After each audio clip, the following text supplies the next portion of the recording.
Majority Leader, Mr. Speaker, I move to take up additional reference of business. the Secretary General is directed to read the additional reference of business. Additional reference of business, verified complaints for impeachment. Impeachment complaint against Vice President Sara Z. Duterte filed by at least one-third of all the members of the House of Representatives on February 5, 2025.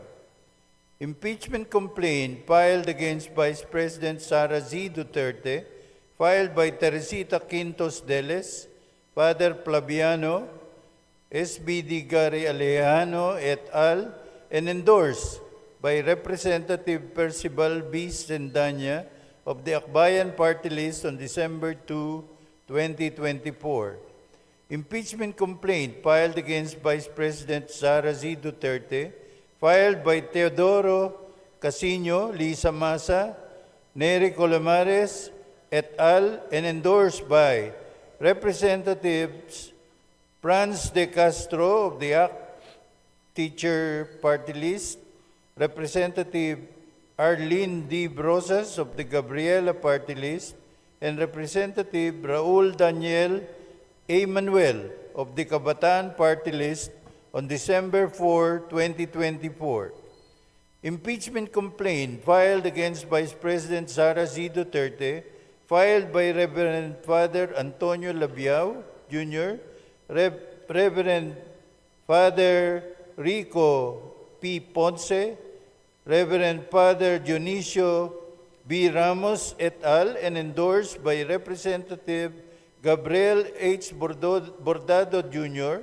of the 3rd District of Camarines Sur, and Representative Lex Anthony Chris A. Colada of the AMBIS OWA Party List on December 19, 2024. Majority Leader, Mr. Speaker, today, as provided for in our additional reference of business, a verified impeachment complaint against Vice President Sara Zimmerman Duterte has been filed by at least one-third of all the members of the House of Representatives on February 5, 2025. Mr. Speaker, for the record, may we inquire from the Secretary General the total membership of the House as of today, February 5, 2025. the Secretary General will please respond. Mr. Speaker, as of the present, the total number of members of the House of Representatives is 306. The Majority Leader is recognized. Mr. Speaker, may we inquire from the Secretary General how many members of the House verified and swore before him the impeachment complaint? Secretary General, please respond to the query of the Majority Leader. Yes, Mr. Speaker. Pursuant to Section 14, Rule 4 of the Rules of Procedures, in impeachment proceedings, the total number of House members who verified and swore before me this impeachment complaint is 215 House members.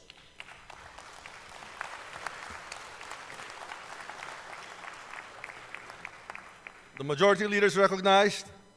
Mr. Speaker, may we know what is one-third of the total number of the members of the House? The Secretary General will please respond. Mr. Speaker, one-third of the total number of members of the House is 102. The Secretary General has responded to the query of the Majority Leader. The Majority Leader is recognized. Mr. Speaker, for the record, in consonance with the Constitution on Article 11 on accountability of public officers, particularly Section 3, Paragraph 4, and pursuant to Section 14, Rule 4 of the Rules of Procedure in Impeachment Proceedings, which provides as follows. Section 14, endorsement of the complaint resolution to the Senate.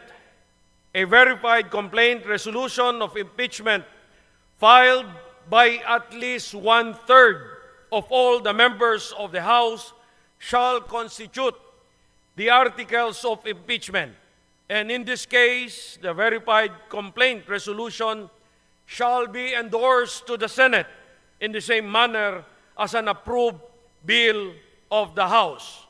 Considering that the Secretary General has certified that at least 215 members of the House of Representatives have verified and swore before him the said impeachment complaint against Vice President Sara Duterte, and consistent with our rules, I move that the Secretary General be directed immediately to endorse the same to the Senate.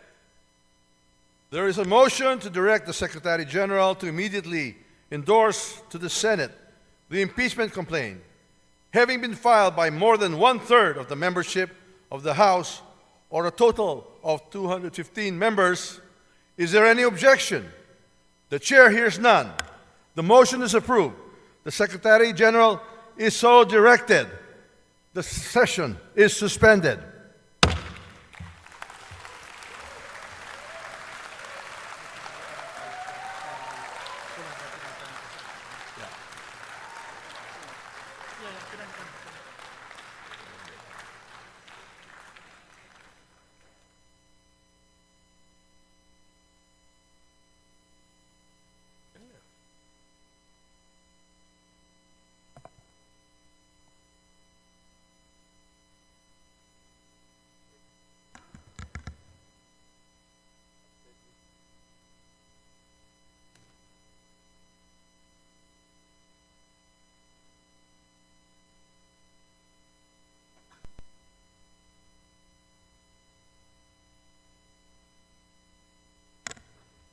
The session is resumed. The majority leader is recognized.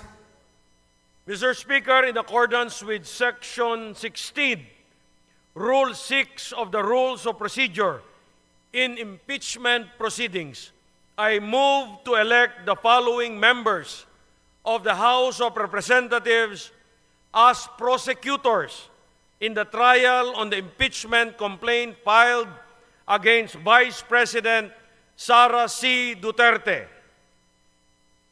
Representative Jervil Jinky Beatrix Luistro. Representative Romeo M. Acop. Representative Ramon Rodrigo Gutierrez. Representative Joel R. Chua. Representative Raul Angelo Gil Bongalon. Representative Loreto B. Acharon. Representative Marcelino C. Libanan. Representative Arnan C. Panaligan. Representative Isabel Maria Zamora. Representative Lawrence R. Defensor. And Representative Jonathan Keith T. Flores. I so move, Mr. Speaker. There is a motion to elect the aforementioned members as prosecutors in the trial of the impeachment complaint against Vice President Sara Duterte. Is there any objection? The chair hears none. The motion is approved.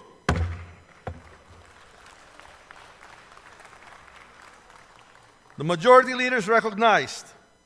Mr. Speaker, in the additional reference of business earlier read by the Secretary General, there are 3 other impeachment complaints filed against Vice President Sara C. Duterte. These are the impeachment complaint filed by Teresita Quintos Deles, Father Flaviano Villanueva, Gary Alejano et al. And endorsed by Representative Percival Sedanya of Akbayan Party List on December 2, 2024. Next is an impeachment complaint filed by Teodoro Casino, Liza Masa, Nery Colmenares et al.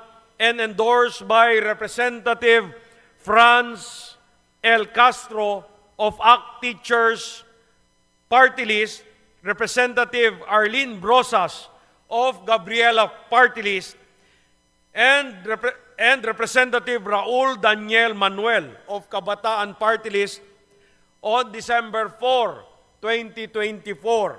And the last one, Mr. Speaker, the third one, impeachment complaint filed by Reverend Father Antonio Labiao Jr., Reverend Father Rico Ponce, Reverend Father Dionisio Ramos et al., and endorsed by Representative Gabriel Bordado Jr.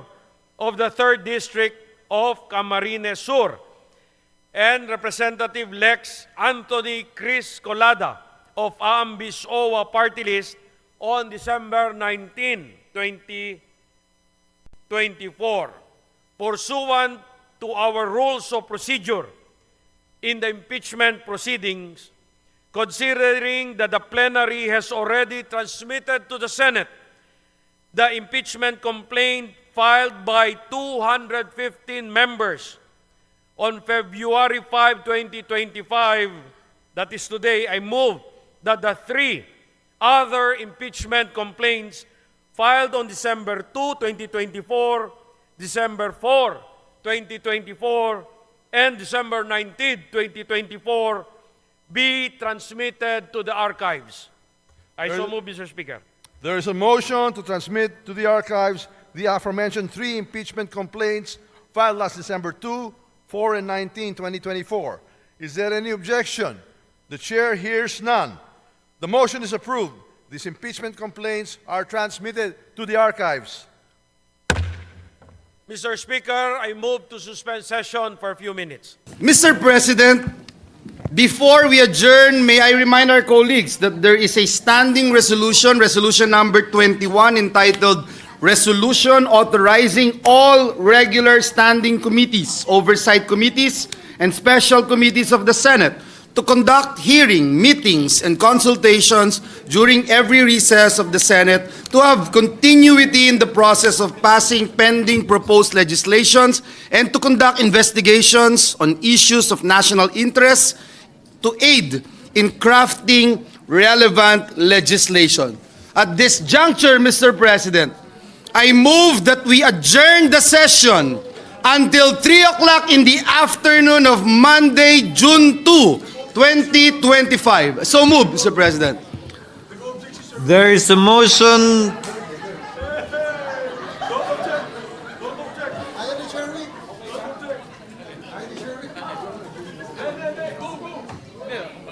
Win. Is there any objection? There being none, session is adjourned until 3 o'clock in the afternoon of Monday, June 2, 2025. Thank you, Mr. President. Thank you to our staff and Senate employees. Mabuhay ang Senado.